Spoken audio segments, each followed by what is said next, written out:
I'm going to step off the limb now.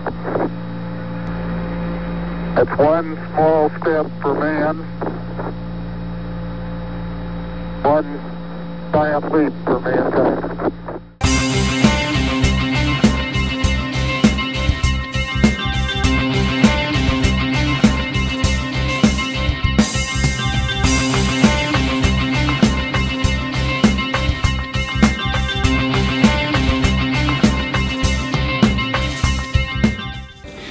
Per parlare dell'avventura dell'uomo sulla Luna sono andato alla ricerca di un paio di cimeli nella mia biblioteca. Il primo è un libro, anzi sono due libri, di Jules Verne, Dalla Terra alla Luna del 1865 e Intorno alla Luna del 1870, in cui praticamente viene narrata la storia di questi tre signori che vengono inviati a viaggiare intorno alla Luna su un gigantesco proiettile. È divertente pensare che questo libro è stato scritto praticamente un secolo prima della missione Apollo 11 del 1969. Come in moltissime sue avventure, anche in questo caso Jules Verne ha precorso i tempi. Basta leggere la prefazione per capirlo.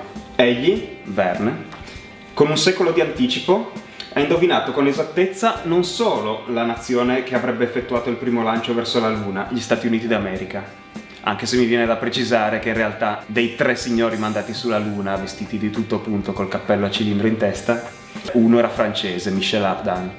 Questo perché i libri di Verne erano spesso pieni di patriottismo.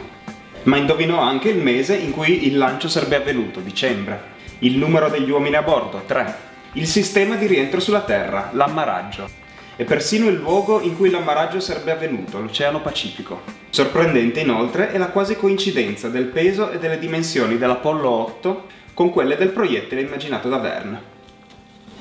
L'altro cimelio che ho recuperato si chiama SOS dallo spazio ed è sostanzialmente un disco in vinile, un 45 giri, che credo abbia anche un suo discreto valore, nel senso che non è mai stato realmente venduto singolarmente, ma era l'allegato di una rivista che ormai non esce più, l'Europeo, e parla sostanzialmente delle vicissitudini dell'Apollo 13, la missione, se vogliamo, più sfortunata di quelle della serie Apollo, anche se questa sfortuna, questo incidente che impedì agli astronauti di raggiungere la Luna, fu comunque un grosso successo dal punto di vista mediatico, nel senso che gli astronauti riuscirono, grazie all'ingegno degli uomini a terra e alla loro abilità, a ritornare sani e salvi sulla Terra, nonostante il grave incidente che ha subito il loro mezzo.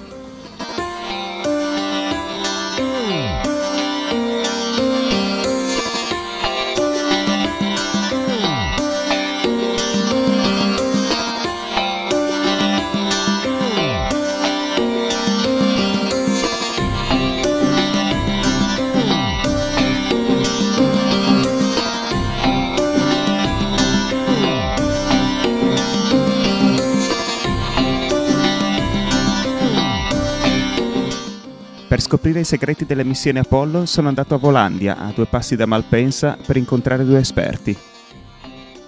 Benvenuti al Museo del Volo di Volandia. Questo è il padiglione spaziale ed è gestito dalla Fondazione dell'Osservatorio Astronomico di Tradate e curato da me.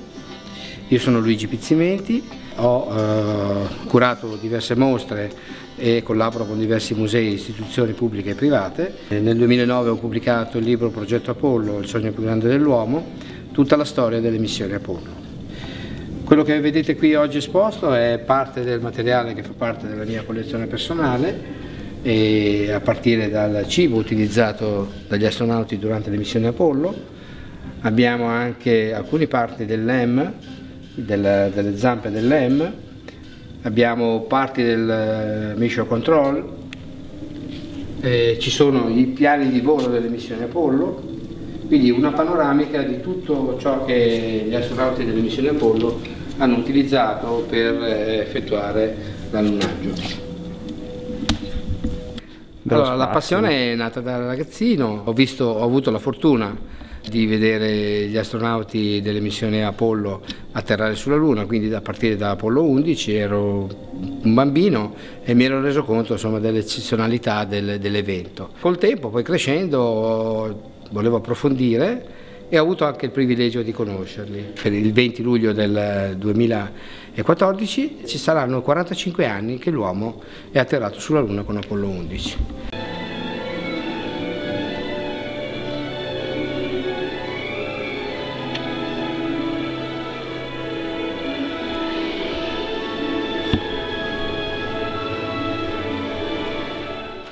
C'è anche un aspetto folcloristico riguardante le missioni Apollo. Secondo alcuni presunti esperti, infatti, non saremmo mai realmente andati sulla Luna. Tra questi, i cosiddetti Luna complottisti, ricordiamo Bill Kaysing, Ralph René e Bart Sibrel, che qui vediamo immortalato mentre si prende un cazzotto dal 72enne Buzz Aldrin dopo un'intensa sessione di stalking. Trattandosi di leggende metropolitane, mi sono rivolto a un giornalista particolarmente esperto nel campo delle bufale. Il mio libro è nato da un sogno che avevo, che era quello di raccontare le missioni Apollo. Però so che ci sono tante persone che hanno dei dubbi in proposito, allora ho detto come primo libro di una serie sarebbe carino togliere di mezzo quei dubbi. Per cui ho raccontato le missioni Apollo attraverso le risposte ai dubbi che hanno tutti, la bandiera, come mai sventola, perché non ci sono le stelle, le fotografie, cose di questo tipo. E alla fine è venuto fuori un libro che racconta un'impresa eccezionale attraverso i pasticci fatti da qualcun altro. Come si può acquistare questo libro? Il libro è scaricabile gratuitamente da internet, è in versione PDF e come libro elettronico EPUB. Invece c'è anche la versione cartacea che si può acquistare tramite i negozi online come per esempio Amazon o lulu.com. Ecco, qui abbiamo la riproduzione della tuta di Charlie Duke. È una A7LB, è una tuta avanzata rispetto a quella che utilizzò Neil Armstrong e Buzz Aldrin, ha una serie di connettori che sono messi in posizione trasversale e aveva anche una cerniera di tipo diverso, non si allacciava più posteriormente ma girava intorno ed era più facile da indossare. Questa è, diciamo, la configurazione di lancio col casco a bolla per tenere la pressione dell'aria. Quando scendevano sulla Luna inserivano il casco con la visiera dorata e i calzari, quindi i cosiddetti moon boot, venivano inseriti prima di scendere sulla Luna. Sulle spalle montavano lo zaino di sopravvivenza, che vediamo qui, una riproduzione con lo zaino di riserva. E una particolarità, sopra potete vedere una placca che è stata firmata da Charlie Duke quando in occasione della Mostra Esplorando venne a inaugurare il modulo di comando Casper. Charlie Duke posso dire che è l'astronauta che conosco meglio, l'ho invitato parecchie volte in Italia, è stato anche mio ospite a casa. Con lui ho creato un rapporto di amicizia vero, sia con lui che con la moglie e con i suoi parenti, e devo dire che sono molto disponibile. All'inizio non pensavo fosse così semplice poter così approcciare a questi miti, chiamiamoli miti viventi, perché hanno vissuto delle esperienze incredibili, hanno delle storie veramente eccezionali da raccontare. Spesso mi racconta aneddoti di cose che sono accadute e di come la sua vita sia cambiata dopo che è tornato dalla Luna. In particolare lui è una persona veramente eccezionale perché tornato dalla Luna ebbe un momento di sbandamento come anche altri suoi colleghi, ma lui riuscì attraverso la fede a ritrovare se stesso e oggi devo dire che si spende molto per chiunque, è una persona veramente motivante e motivata. Cosa intendi per il momento di sbandamento che hanno avuto sia lui che altri astronauti? Ma per esempio Buzz Aldrin e lui stesso ebbero problemi con l'alcol. Perché dovete sapere che quando si torna dalla Luna i riferimenti sulla Terra sono completamente cambiati. L'esperienza che vivi andando sulla Luna è talmente forte che una volta tornato sulla Terra ti chiedi cosa posso fare di più. E questo è stato il problema di quasi tutti gli astronauti. Forse uno che si è salvato è stato Neil Armstrong, che oggi non c'è più, è morto un paio di anni fa. Anche lui ha avuto il piacere e l'onore di conoscerlo ed è rimasto sempre se stesso perché una volta tornato si è dedicato all'insegnamento e si è chiuso un po' in se stesso perché aveva praticamente fatto una indigestione di popolarità, girando il mondo, andando presso capi di Stato. Neil Armstrong è riuscito a metabolizzare l'esperienza di essere andato sulla Luna senza farlo diventare il momento principale della sua vita, mentre per altri andare sulla Luna è stato il momento più importante della loro carriera, e chi rimane ancorato ai ricordi non guarda oltre, non va avanti. Ecco, Charlie Duke è riuscito a farlo, lo stesso Buzz Aldrin è uscito dall'alcolismo, si è rifatto una vita con una nuova compagna. Devo dire che quasi tutti gli astronauti si sono separati una volta tornati sulla Terra, e questo dà l'idea di come destabilizzasse una missione di tale portata. Oggi gli astronauti che vanno sulla stazione spaziale tutto sommato sono a 200 km dalla Terra e in 30 minuti, un'ora ritornano a casa. Allora andare sulla Luna era intanto non sapere se si tornava, e una volta tornati ci volevano comunque 3 giorni e lo stress psicofisico era enorme. La grandiosità dell'impresa rappresentata dalle missioni Apollo ci viene data anche dalle distanze che vennero percorse. Per fare un esempio pratico, noi prendiamo una Terra in scala. La Terra ha circa un diametro di 12.700 km, anche se un po' schiacciata ai poli, mentre la Luna ha un diametro che è circa poco più di un quarto di quello terrestre. Quindi in scala una pallina da tennis va più o meno bene per rappresentare le proporzioni.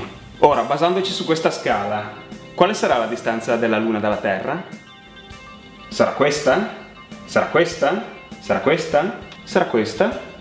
In realtà, in questo caso, la nostra pallina da tennis si dovrebbe trovare a 6,5 metri di distanza, per dare un'idea della reale distanza che la Terra ha rispetto alla Luna. Per dare un altro esempio pratico, chiaro, di come siamo andati lontano nel 69, oggi nel 2014 la Stazione Spaziale Internazionale, quella su cui hanno viaggiato anche gli italiani Paolo Nespoli e Luca Parmitano, si trova all'incirca fra i 3 e i 4 mm di distanza rispetto alla nostra Terra.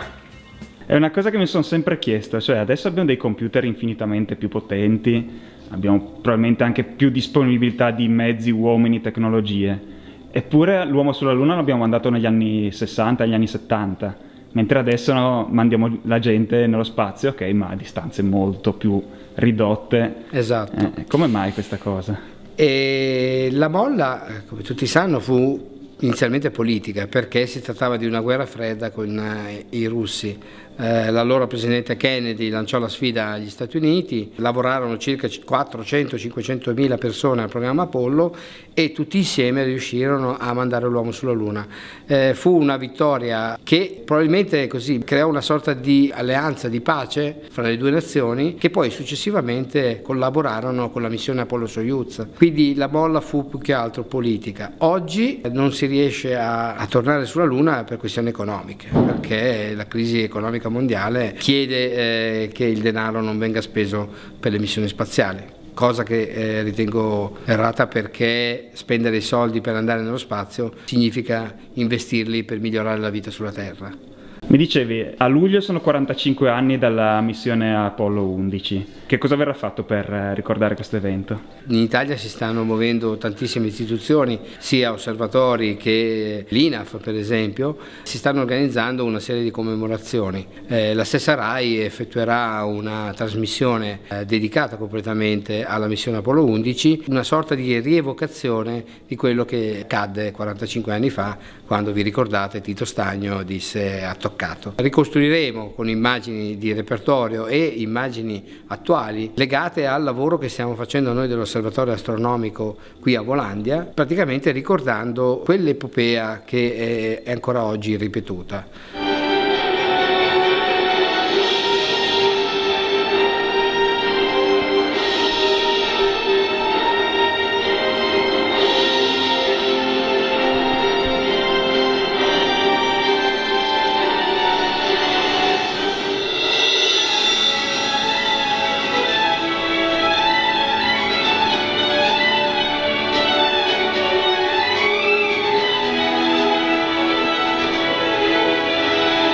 Ma non capisco, non riesco a identificare bene la figura dell'astronauta. Che cosa ha di straordinario, che cosa ha di superiore rispetto agli altri o di diverso rispetto agli altri che lo abbia portato nello spazio, insomma. È un grande ingegnere, è una mente superiore, ha un fisico particolarmente resistente, oppure niente di tutto questo? Bisogna fare delle differenze. Gli astronauti di allora erano dei piloti, gli astronauti di oggi sono più ingegneri, quindi i piloti sono veramente pochi rispetto poi agli ingegneri di volo. Oggi ci sono laureati nelle varie discipline, quindi medici, fisici, chimici. Allora no, erano quasi tutti piloti e la particolarità era grande abilità chiaramente di volo, ma soprattutto una grande stabilità mentale, persone che riuscivano a ottenere, a fissare degli obiettivi e raggiungerli. La caratteristica principale era grande dedizione al lavoro e cura di ogni particolare. Non erano super uomini, comunque avevano un allenamento intenso, sia fisico che psicofisico, dovevano tenere una vita abbastanza regolare ed è per questo anche che erano persone praticamente dedicate completamente alla vita nello spazio. Per essere scelti nel programma Apollo chiaramente le caratteristiche devono essere tantissime, ma soprattutto mi è stato detto da loro che era importante che fossero bravi in tutte le materie, in tutti i vari aspetti del volo. Quindi non era necessario essere il grande pilota o il grande ingegnere, bisognava essere bravi sia in geologia piuttosto che in chimica, in fisica, nell'addestramento, nel volo, nelle immersioni subacquee, perché c'era da fare le uscite extraveicolari, dovevano conoscere nei minimi particolari una tuta, dovevano praticamente saper smontare il modulo lunare se ci fosse stata un'emergenza. Quindi diciamo che le competenze di un astronauta delle missioni Apollo erano così vaste che ci volevano parecchi anni per diventare astronauta e per fare una missione ci volevano dai 5 ai 6 anni di addestramento. Ecco perché loro facevano prima una missione di backup, poi diventavano piloti della missione successiva dopo 3 missioni. Quindi il backup di Apollo 13 diventava titolare in Apollo 16. Questo per dire quante missioni dovevano addestrarsi prima di poter volare. Oggi è differente, diciamo, è molto intensivo l'addestramento, ma sicuramente si chiedono meno competenze di allora. Molti di noi conoscono Apollo 13, il film di Ron Howard, bellissima ricostruzione di uno dei drammi vissuti dalle missioni lunari. Apollo 13 durante il viaggio verso la Luna ha un'esplosione, un serbatoio a bordo, rischiano veramente di morire i 3 astronauti, ma con l'organizzazione eroica sia a bordo sia a terra si riesce a portarli a casa sani e salvi.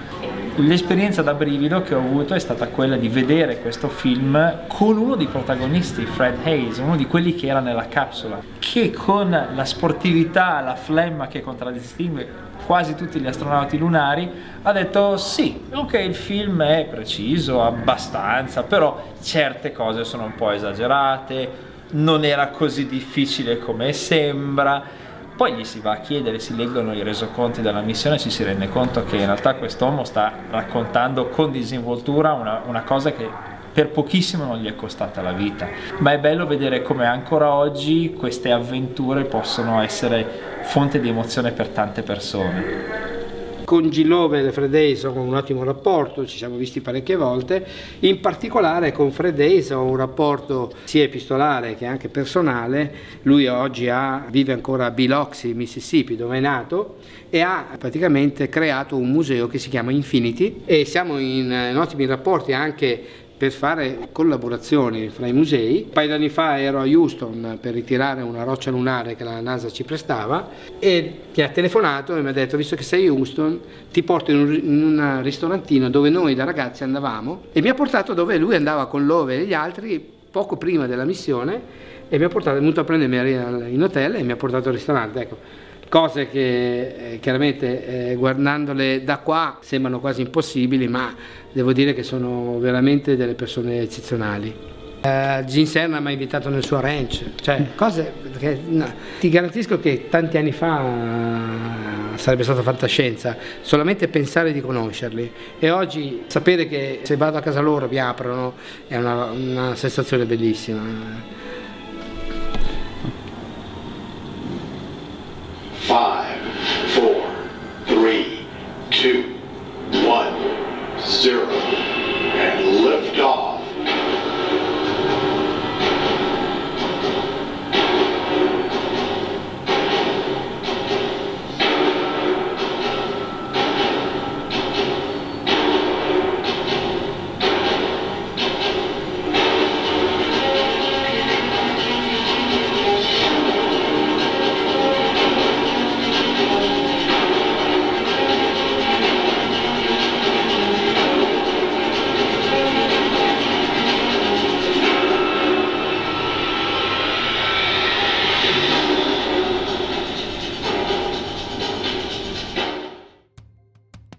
piccole tappe fondamentali della missione Apollo 11, che per la prima volta portò l'uomo sulla Luna. Il missile Saturno 5 decolla dalla Florida ed entra in orbita attorno alla Terra. Dopo le necessarie operazioni, viene riacceso il terzo stadio del missile e inizia il viaggio verso la Luna. In questo tratto avviene un'operazione delicata. Il modulo di servizio ruota di 180 gradi e si unisce al LEM. Con questa configurazione si entra in orbita intorno alla Luna. Il LEM effettua l'allunaggio, mentre il modulo di servizio rimane in orbita.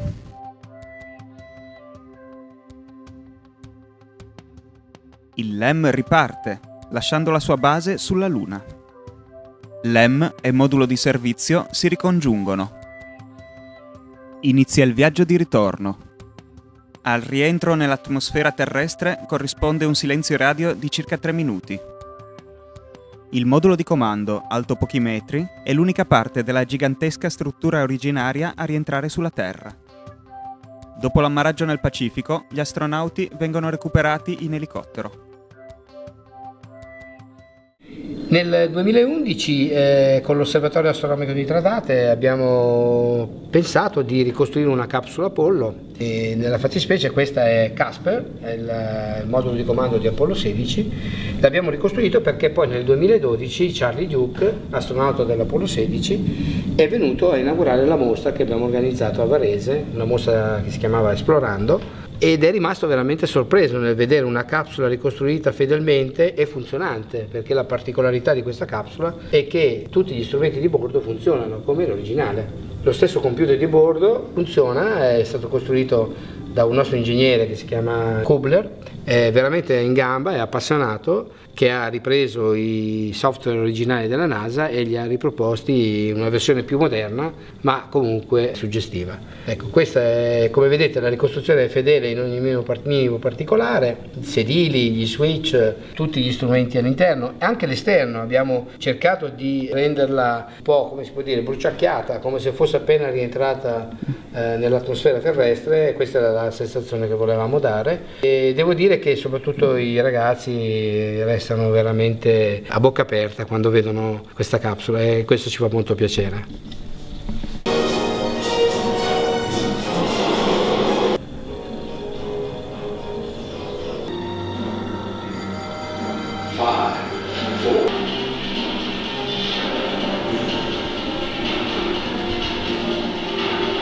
Quello che vediamo è il cibo utilizzato durante le missioni Apollo. Come vedete è un cibo disidratato, questo perché? Per contenere il peso e conservare il cibo per un lungo periodo.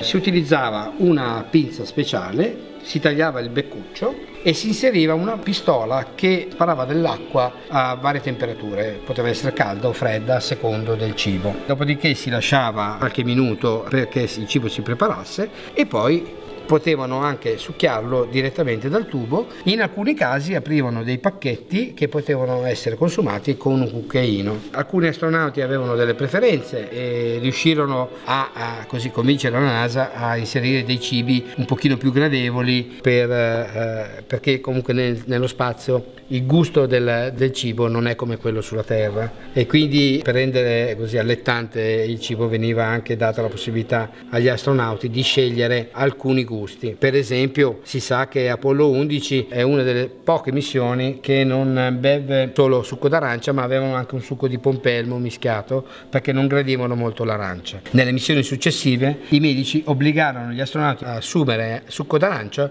perché conteneva potassio e delle vitamine utili al lavoro che dovevano effettuare sulla Luna. Sulla Luna per esempio portarono dei cibi tipicamente americani come degli hot dog. Fu la scelta per esempio di Neil Armstrong del primo pasto sulla Luna, si sa che mangiò degli hot dog. Fa sorridere che un astronauta pensi a che cosa dovrà mangiare nel momento in cui scenderà per la prima volta sulla Luna. Oggi il cibo è cambiato molto, ci sono diciamo, dei cibi molto più saporiti, si può scegliere molto di più, gli astronauti hanno la possibilità di scegliere, anche il nostro astronauta recentemente Parmitano ha potuto scegliere almeno 4-5 pasti dedicati, e questo gli hanno permesso così di passare il suo tempo nella stazione spaziale così con un pezzo della propria terra, tipo il parmigiano, il prosciutto crudo, le cose tipiche di noi italiani. Ha portato anche delle lasagne che ha offerto ai compagni americani, che hanno gradito molto. Tu hai anche scritto un libro, ce ne vuoi parlare? Nel 2009 ho pubblicato Progetto Apollo, il sogno più grande dell'uomo, che racconta la storia di questi uomini che 40 anni fa, oltre 40 anni fa, sono andati sulla Luna. Quando avevo iniziato a scriverlo non li avevo ancora conosciuti, quindi mi sentivo come se fossi un narratore di una storia già raccontata, al che ho deciso di cominciare a cercarli e a viaggiare, e piano piano, uno alla volta, li ho conosciuti tutti e sono riuscito anche a carpire da loro alcuni aneddoti, segreti che troverete anche nel libro, e questo mi ha permesso di scrivere un libro che è diverso dai libri storici o i classici saggi. È un libro più personale, di esperienza personale, di emozioni che ho vissuto. Praticamente sono delle mie memorie degli incontri con questi uomini. Perfetto, ci ripeti autore, titolo, data, sì, editore, eccetera. Progetto Apollo, il sogno più grande dell'uomo, scritto da me, Luigi Pizzimenti, edito da Elara Bologna. Lo potete trovare o qui al Museo del Volo o all'Osservatorio Astronomico, oppure nelle migliori librerie, oppure richiederlo direttamente presso il mio sito, che è collectionspace.it. È uscita un'edizione aggiornata del libro con prefazione di Paolo Attivissimo. Lo potete trovare richiedendolo direttamente al sito collectionspace.it. Moonscape è un documentario liberamente scaricabile fatto dagli appassionati per gli appassionati. Insieme abbiamo fatto una colletta, abbiamo acquisito i diritti per lo sfruttamento e la distribuzione libera delle riprese restaurate dei viaggi sulla Luna, in particolare della missione Apollo 11. Così tutti possono vedere l'allunaggio ripreso dalle cineprese di bordo, possono vedere la prima passeggiata dell'umanità sulla Luna ripresa dalle telecamere e dalla cinepresa di bordo, sincronizzata con le fotografie scattate dagli astronauti stessi e anche con quello che succedeva nel frattempo al controllo missione sulla Terra. Quindi abbiamo una visione completa, forse migliore di quella che abbiamo avuto in tutti gli anni passati, che ci dà il quadro reale di quanto era difficile quel viaggio, di quante decisioni sono state prese all'ultimo momento e di come siamo andati vicini da un lato al disastro, dall'altro alla difficoltà del dramma di dover scegliere se fermarsi oppure tornare indietro prima che il disastro succedesse. No, perché l'abbiamo già fatta questa cosa. Già provata? A Martigny. Sì, ti ricordi? È vero, l'abbiamo fatta a Martigny, ma tanto era dell'Omega. Ma la bandiera, secondo te, sventolava o era tenuta insieme da... Ti piace? L'ha fatta bellissima, fatta molto bene, anche perché lì c'è la cerniera come si deve. Sì, ha copiato, gli ho detto non farla male perché non te la faccio mettere. Ho detto va bene, ho già capito che stiamo cubando. Di essere pignone. Poi viene Paolo, la vede e te la straccia. Esatto. No, è molto migliore della Adesso gliela faccio anche piegare un po'. Però non è abbastanza stropicciata. Non va mica bene. A rotolarla, stropicciarla, inamidarla. Siamo ai piedi di una copia di una delle zampe del modulo lunare, il veicolo con il quale gli astronauti scendevano sulla Luna. In pratica era una specie di scialuppa. Il viaggio veniva fatto su un veicolo principale e poi da questo veicolo principale si sganciava una scialuppa con 2 dei 3 astronauti che scendevano sulla superficie. In realtà il modulo lunare qui non ci sta perché è alto 7 metri e passa, e questa è solo la porzione inferiore che poi rimaneva sulla superficie lunare. Quindi se per caso qualcuno di voi ha un'astronave che gli avanza, può andare nel mare della tranquillità dove troverà l'originale di questa zampetta. Questa è la scaletta dalla quale scendevano gli astronauti con molta fatica, perché bisogna scendere all'indietro indossando uno zaino molto pesante, la porta per uscire dal veicolo è molto stretta, quindi bisogna avere anche l'assistenza del compagno che guida per scendere all'indietro ai carponi. E poi c'è il problema che qui c'è un bel saltino da fare. È vero che sulla Luna la gravità è un sesto, però la tuta spaziale pesa circa 180 kg, quindi muoversi non è facile. E poi c'è il guaio che bisogna anche risalire. Infatti una delle cose che molti chiedono è: ma perché Neil Armstrong scende e poi la prima cosa che fa è saltare su? Dice, cos'è? Hai paura? Perché deve provare, perché gli chiedono a Houston, fai una prova, vediamo se riuscite a tornare indietro, prima di far scendere anche Aldrin, perché in quel caso Aldrin avrebbe calato una corda e l'avrebbe aiutato a risalire. Allacciandomi a questo salto così alto, Neil Armstrong disse la famosa frase, piccolo passo per un uomo, un balzo da gigante per l'umanità, ma Pete Conrad, comandante di Apollo 12, che era piccolo come me, facendo questo salto disse, cavoli, sarà stato un piccolo salto per Neil, ma per me è un gran saltone. In effetti sono 80 centimetri buoni di salto, ma sulla Luna con una gravità a un sesto tutto questo viene semplificato. Fra l'altro la frase di Pete era in risposta a una scommessa con Oriana Fallaci, perché Oriana Fallaci era un po' complottista in un certo senso. Lei diceva, ma secondo me le frasi che voi dite mentre siete sulla Luna ce le avete scritte in un copione. E Pete, da bravo birbone che era, ha detto, scommettiamo che invece ti dico esattamente quello che mi invento in questo momento. E così ha fatto, quindi nulla di retorico, mentre Neil aveva scelto questa bellissima frase. Invece Pete Conrad si è lasciato andare, ha detto, oh sì, saltino, per lui, per me è grosso. Ci troviamo nel padiglione spaziale di Volandia, nel museo del volo vicino a Malpensa, dove è stata ricreata l'ambientazione dell'allunaggio di Apollo 11. Qui vedete la zampa dell'M, la bandiera americana e Buzz Aldrin nella tipica posa della foto più famosa della storia delle missioni Apollo. Alla destra di Buzz Aldrin abbiamo anche inserito uno degli esperimenti, la vela solare, era un esperimento creato da un professore svizzero, Johannes Geist, che è ancora vivente e che ci ha raccontato insomma come gli venne in mente di catturare particelle di sole attraverso questo foglio di, può sembrare alluminio. E la cosa buffa è che quel foglio di alluminio che ha raccolto le particelle del Sole poi è stato arrotolato, preso, riportato sulla Terra e spedito per posta. C'è ancora adesso il rotolino con la francatura. Questi si sono fidati di mandare per posta una cosa che era stata sulla Luna. Altri tempi. Altri tempi. Un'altra epoca.